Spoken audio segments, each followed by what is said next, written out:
The overall goal of this biolayer interferometry, or BLI assay, is to measure the potential interaction between purified HEAG1 ion channel protein and small molecule lipids. This method can help answer key questions in the ion channel pharmacology field, such as whether the small molecule of interest can directly interact with this ion channel and what are the kinetics of the interaction. The main advantage of this technique is that it is label-free and a high-throughput method. Only a small amount of immobilized protein is needed.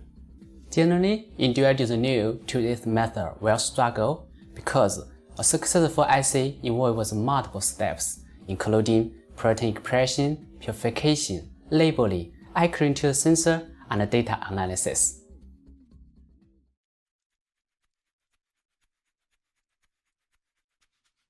After culturing HEK293 T cells stably expressing HEAG1 channels for 2 to 3 days, harvest the cells by removing the growth medium and use 4 milliliters of PBS to wash the cells twice.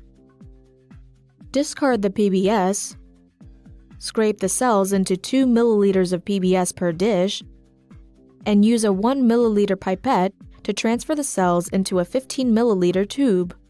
Centrifuge the cell suspension at 420 times gravity and 4 degrees Celsius for 5 minutes. Then, decant the supernatant and use 4 milliliters of lysis buffer to resuspend the pellet. Incubate the suspension on ice for 30 minutes, thoroughly vortexing the lysate every 10 minutes.